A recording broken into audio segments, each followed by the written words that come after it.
ആ നല്ല ചൂട് പുട്ടും കടലും റെഡി. വാടോ, വന്ന് കഴിക്കടോ. പോണ്ടേ? ആദിയുടെ പ്രോഗ്രാം തീരാൻ ഇനി 3 ദിവസമുണ്ട്. എൽവിസ് ചെന്നൈയിലെ ഫുൾ സ്വിംഗ്. നല്ല വിശപ്പ്.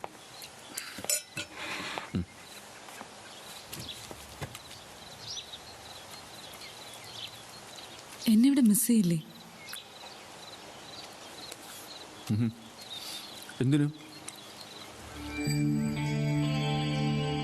നിങ്ങൾക്കല്ലേലും ഫീലിങ്സ് എന്ന് പറഞ്ഞ ഒരു സാധനം ഇല്ലല്ലോ. 4 ദിവസം ഈ ജീവിതത്തിൽ നിന്ന് എനിക്ക് കിട്ടിയത് എൻ്റെ പ്രിവിലേജ് അല്ലേ? രാമനിങ്ങനെ ഫുള്ളി ഡിറ്റാച്ച്ഡായി കാറ്റുപോലെ പറന്നു നടക്കാമല്ലോ.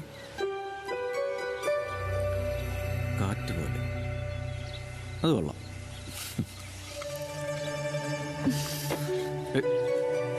നിങ്ങൾക്ക് എന്തിനാ ഭക്ഷണം? ഇതൊക്കെ ഞങ്ങൾ സാധാരണ മനുഷ്യന്മാർക്കുള്ളതല്ലേ. You have no heart, you have no emotions.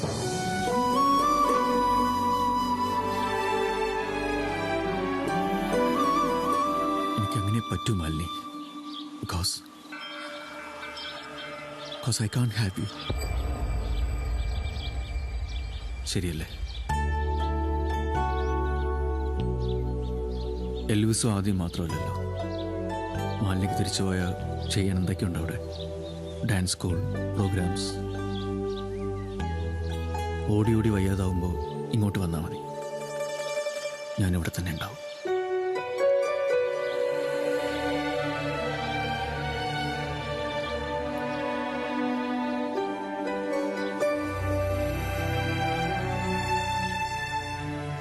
അപ്പോൾ ഇനി അടുത്ത ജനുവരി കാണാം. അപ്പൊ അതിനു മുന്നേ എന്റെ ഡാൻസ് സ്കൂളിലേക്ക് വരില്ലേ? അവിടെ നമുക്കൊരു കാർഡ് ഉണ്ടാക്കണ്ടേ? ബൈ.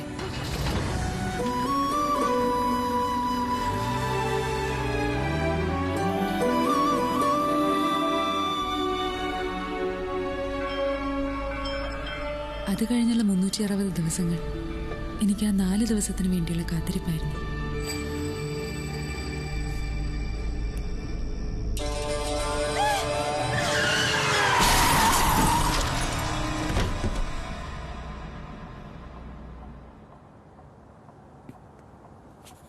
അമ്മേ, നീ കഴിച്ചായിരുന്നോ? കഴിച്ചു.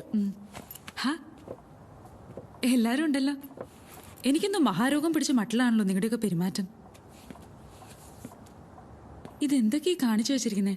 4 ദിവസം ഞാനിവിടെ നിന്ന് മാറി നിന്നപ്പോ വീടിന്റെ കോലം കണ്ടില്ലേ? എനിക്കൊരു കുഴപ്പമില്ലെന്നേ.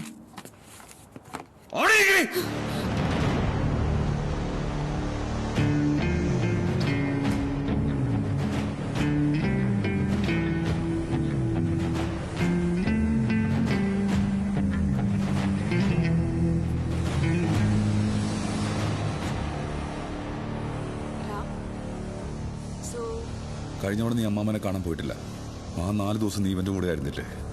അങ്ങനെയല്ല എൽവിസ്, ഞാനൊന്ന് പറയട്ടെ. നിന്റെ അടുത്ത് നീ ഡാൻസ് പ്രോഗ്രാമിന്റെ പേരും പറഞ്ഞ് ഇപ്പോഴും നീ ഇവന്റെ അടുത്ത് പോകാനുള്ള പ്ലാൻ ചെയ്ത് ഞാൻ പൊട്ടനാണെന്ന് വിചാരിച്ചോ?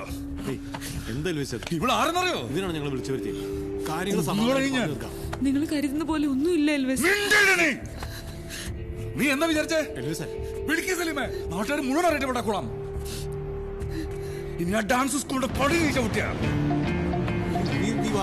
എനിക്കൊരു കഷ്ടകാലം വന്നപ്പോ വേറൊരുത്തിനോട് പോയി. റെഡി പെണ്ണോടി ഉമ്മയോടത്ര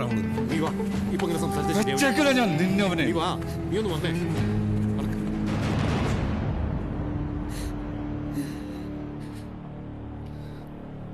മാലിനി, മാലിനി, ഈ പറഞ്ഞതിൽ വല്ല സത്യമുണ്ടോ? മോളെ ഇവിടെ നിന്ന് കൊണ്ടുപോകാൻ സ്നേ, പ്ലീസ്.